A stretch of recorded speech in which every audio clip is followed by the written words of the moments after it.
Warning: the following podcast contains violent scenes that may be unsettling to some listeners. Listener discretion is advised. The sun hangs heavy over the Valley of the Setting Sun. The Valley of the Setting Sun is a Scion 2nd edition game set in Phoenix, Arizona, and starring Craig as Sir Nicholas, Slavek as Jesse, and Mitch as Gary. Join our heroes as they adjust to their new powers and navigate the tangled roots of the Scion community. Will our heroes be able to achieve their destinies, or will their bones be left to dry under the desert sun? You can reach out to us on Twitter at twin_cities_VTM or on Facebook at Twin Cities by Night, where you can find a link to our Discord. So the two of you look across and you see the woman sitting next to James, ice blonde hair, and she has a resemblance to Leah. It doesn't look quite like her, but you can definitely tell it's like a familiar resemblance. Maybe it's her sister. Yeah.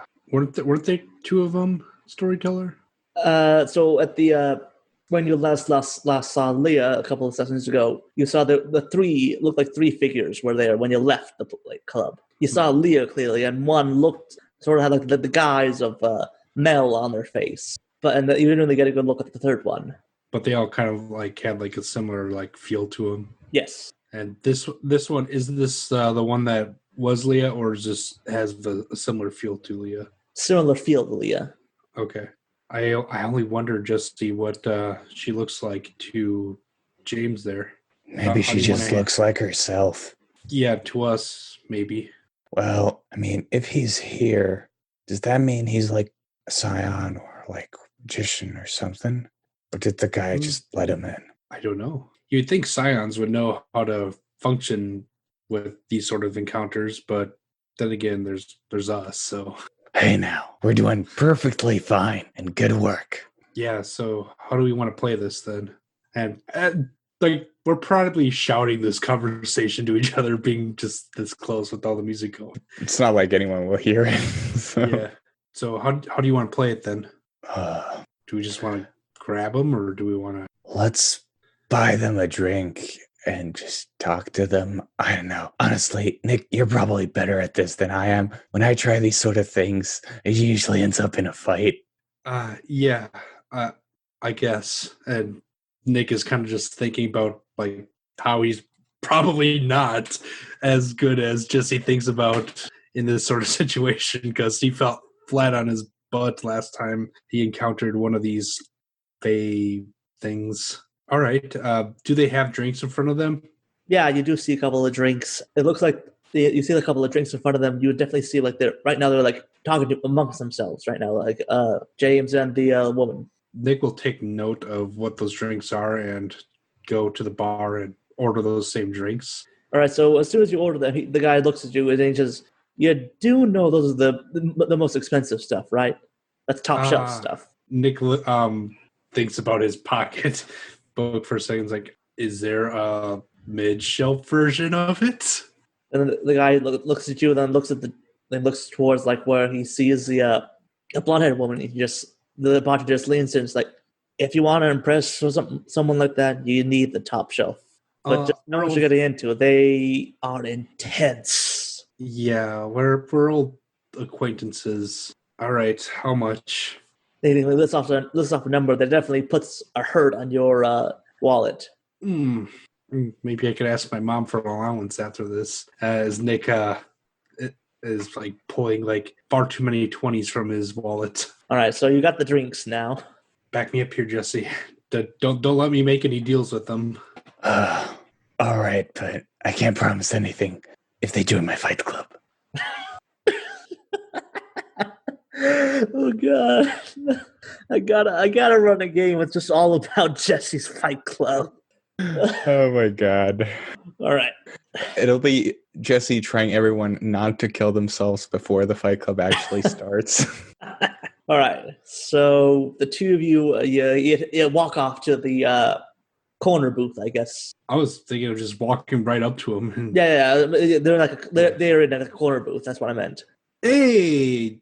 And actually, as you get close to them, you notice like the sound. It's like what we experienced back at the club with Leah. like the sound, everything sort of seems to fade a bit. Like it's almost like there's a wall between you and the noise. Oh, my ears probably pop a little bit, which is probably an interesting sensation considering how loud it was. And they kind of just like burst that little bubble. Hey, it's my friends, James and Leah's sister, right? And he sets the two drinks down next to him. And you see the blonde woman just sort of like hooks her arm around James's shoulder. Oh, it's you. You're the little knight that Leah wanted to get their hands on. I was so disappointed. Oh, you have no idea how much it amused me that you just ran off into the night after they did their best to try and woo you.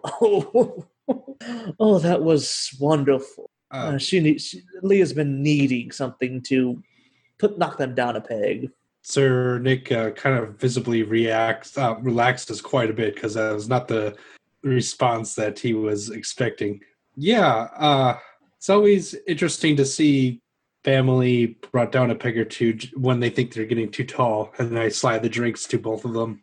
And then she just thank you, and you see she like gestures toward. You see she turns towards James, and you see like she nods her head. Then he takes the drink, and then once you look at him, you definitely see he looks like he's got like a black eye. It's faded a lot by this point. You definitely tell like he had one though.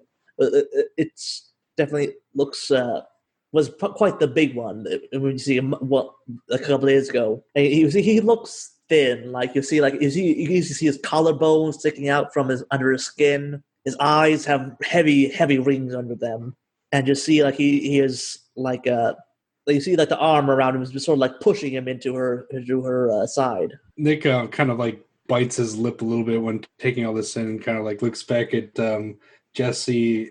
And his face shows a little bit of worry, but by the time he turns it back again, he's all smiles again, trying to do his best Gary impersonation.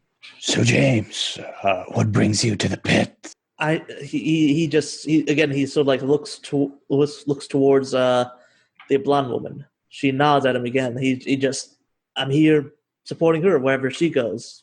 All right, that's fair. Very honorable of you. Yes. I try to be honorable. Yeah. The two of you come here often, Nick says, and he's going to pat James on the back a bit. And when he does, I'm going to try to use my lover's intuition. And I looked it up, and you get the one question for free, but I can roll my knack skill to spend a success in order to get multiple questions. Remember that we have a bunch of stuff, momentum in our pool. All right, so for your first free question, what do you want to ask? First off, I want to ask the most important one. Who would the character James like to be romantically involved with? And second of, if I get it, then I'll ask more questions. All right, so when you see that in your head, you sort of get the image of Lisa for a bit. We also see a couple of the girls sort of like they're a bit hazier in his head. Like Lisa is the most clearly defined one in his head. You see a couple of other girls like sort of pop up in your head. And what would you like me to roll for the other one? I'd say empathy or persuasion. Just the skill, or do you do attributes as well? I think it's just the skill. Let me double check the rules. Just the skill. Yeah, you may roll your knack skill, and okay, all right. So I'll use one extra die of momentum for this. All right. And I got one success. So the other question is, I already asked who he would like to be romantically involved with. I want to say, who is the character romantically involved with? Okay, with that, the big thing is just immediately just the woman to the nice blonde woman. So this is all going through Nick's head. Like it's a very, like Nick has a very high empathy score, and this is a very, very interesting story / very he can really empathize it to use the term. Okay, so the ice blonde woman made answers for him. Like, oh, he's become here practically every night. It's the best atmosphere, honestly. Yeah, I can see that. It's sure energetic. And as you see that, like you see like a couple of there's a fight breaking out behind you, and it's a pretty bloody fight too. You see at one point like it looks like a finger flies off somewhere. You see Jesse staring. I give him the nod. The nod that says basically go for it. Jesse goes for it. Okay, so I won't make you roll. You just dive into there. It's a bloody fight. That's all that matters. All right, so you Jesse, you're just fighting off, and so Nick, back to you. So we're kind of like dodging the occasional punch thrown at someone close to us, some in the booth, but continue the conversation. Yeah, lots of energy here. Might get tiring if you're coming here every night, though. Oh, don't worry about that. This is a nice moment. I never get tired. Nick will kind of look at her as like, yeah, I can see that. Because she looks at her. She looks perfectly fine. Like she just rolled out of bed with a fresh sleep. She looks amazing. It's not you that I'm worried about. And Nick will kind of like stare her down. And then you see she just looks right at you as she like moves her hand over to like cup James's face. Don't worry about him too much. If he can't handle it, then he shouldn't have asked for it. You should know this. Has your mother taught you anything? I'll turn to James, who's probably in a daze. What did you ask for? Oh, it's not. I suppose asking is a bit strong. It's more that he wanted some companionship, and I gave it to him. Isn't that right? She just cups his face and turns it towards her. She gives a little peck on the cheek. How does James react to all this? He's just sitting there quietly, just sort of staring off into nothing. Because I'm getting just like this worse feeling that he like Nick earlier a few nights ago, like doesn't know what he was actually asking for, and he's probably got tricked into this sort of thing. And what exactly are you getting out of it, Miss? Oh, I'll get him for a year. It's not my fault he can't really handle my lifestyle for a whole year, but that's the promise he made. I see. And she just sort of smiles at you. You're plotting something, aren't you? Oh, this is just like the stories my grandmother told me. She would always have so much fun just leading you knights along on your little quests, trying to save everyone who dripped into every little fairy ring. I never understood why. You know we're here. You know we're a part of the world. And you're not supposed. You know you need us. For us, you wouldn't have the wonderful times of spring. You wouldn't have the flowers. You wouldn't have the frost. Oh, I swear, I don't get why you reap the rewards. Why do you care about the costs so much? Look, lady, I can barely balance a checkbook, but I know about the costs that your kind have. And then she just smiles even deeper at that. Just tell me, did you go into that knowing that Leah couldn't fulfill her end of the bargain? Because I gotta tell you, I have to applaud you for this. It is rare that a human can make a deal that we can't uphold. Did you plan that, or was that truly just fortuitous? I rarely plan anything like that. And then she just they see the ice blonde woman just sort of leans back and just, I thought so. I keep on telling Leah.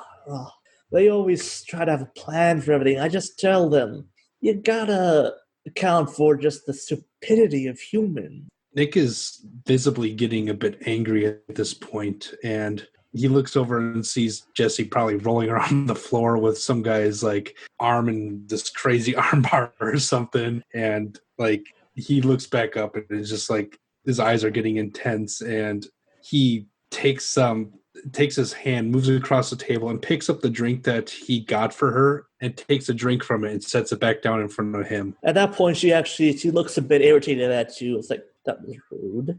No need for rudeness. We were being polite. I think we lost polite when you implied that humans were stupid, Nick says, then realizes the words that came out of his mouth just moments before. Do you truly want to go down this path, knight? I think that it's time that you let poor James go and get some rest. Okay. And what would you give for me to exchange for this? I'd allow you the same courtesy of taking a rest when you thought you needed it. I told you already, I don't get tired. I'm sure my friends and I can tire you out. Jesse, All right.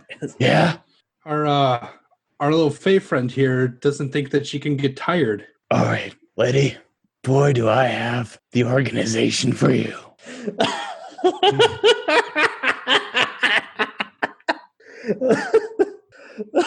As Jesse just drops this guy's hair and his forehead smashes into the ground. As soon as Jesse's just panting, there's just blood flowing from him. Okay, so I have this idea, and it's going to happen soon, right after we deal with this big thing. It's going to happen right after the Thunderbird migration. We're going to get a bunch of supernatural folks, right, with all their ancient grudges and everything. And then we're going to fight. It's going to be a tournament. It's going to be big. And it's going to be for personal glory only. Okay. Now, I don't know if you want to join personally or if you want to, like, I don't know, send in a champion. That's fine. But I already have Arthurian knights, two Athenian, people from the Northern Pantheon. And all these folks are going to be there. And it's going to be glorious. They're going to sing songs about it. Ooh, champion, you say? And then she turns to James. What do you think, James? Think about being my champion, go out and win me glories.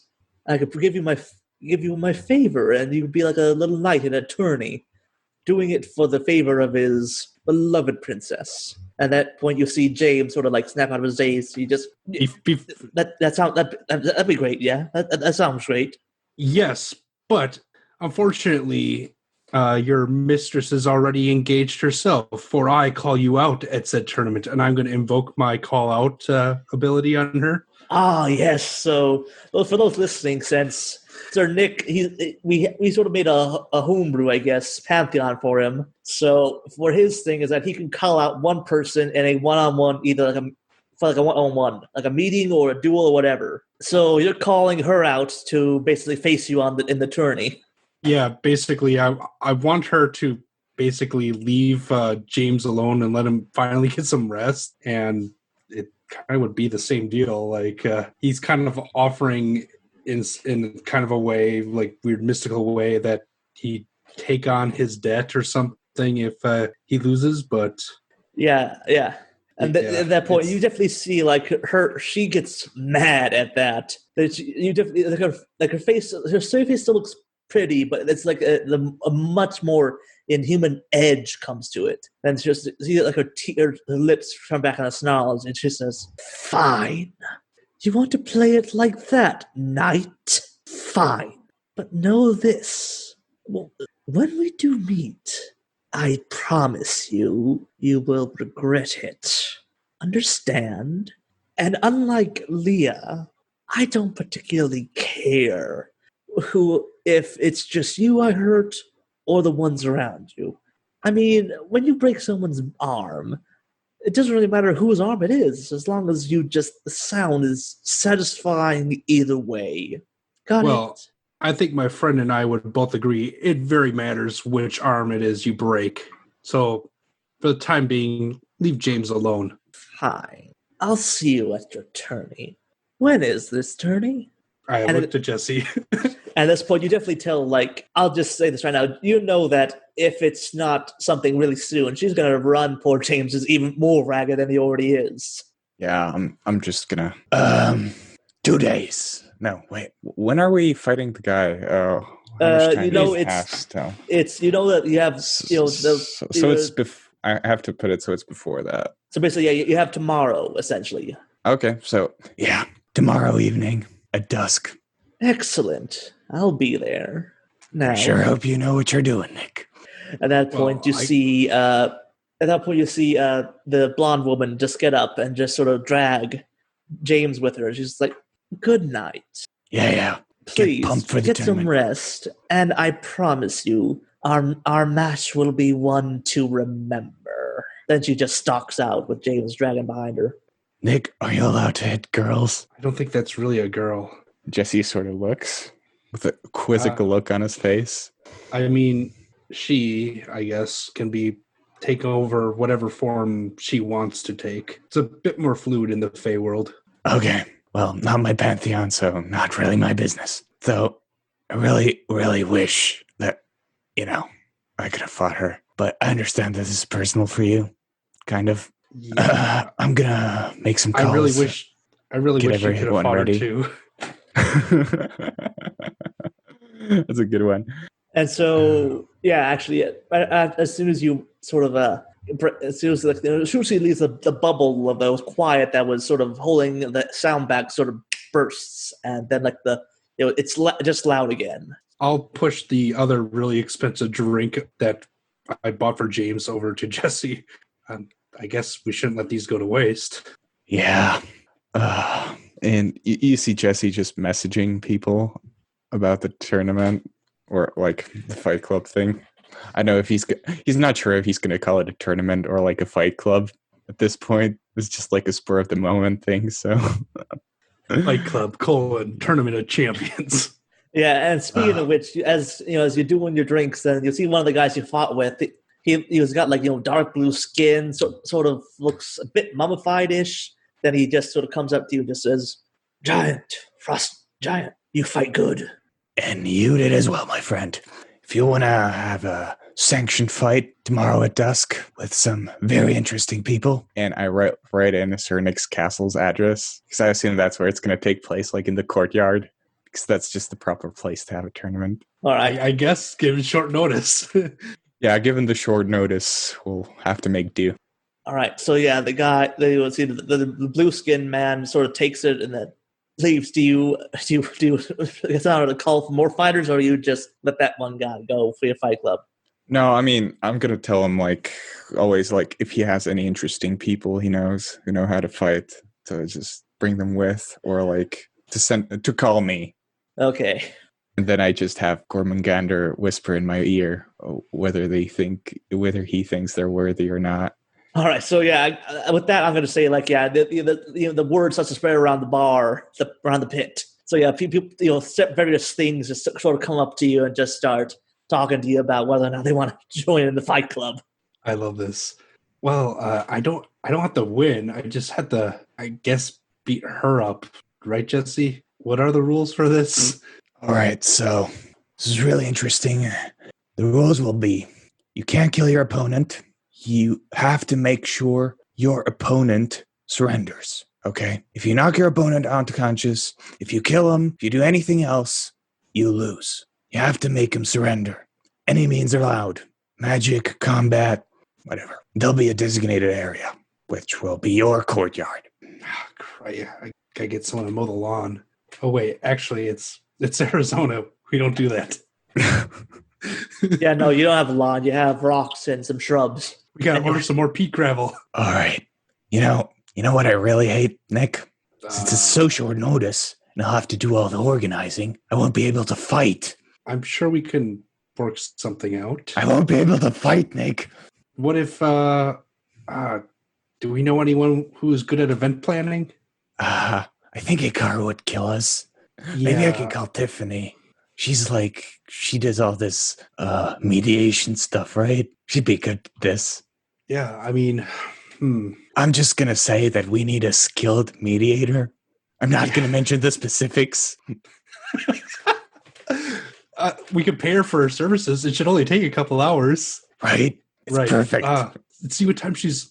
Oh, yeah, leave her a message. See what time she's open tomorrow night and see if she does house calls. Yeah, Jesse does write her for all right, like so a group therapy. He writes a group therapy session. All right. So do you leave her a message, or are you just going to call it directly? I assume it's just going to go to voicemail once she sees that Jesse is calling. That's correct. Yeah. We might have to charge a small entry fee to cover her fee. Yeah, but I'm sure that won't be a makes problem.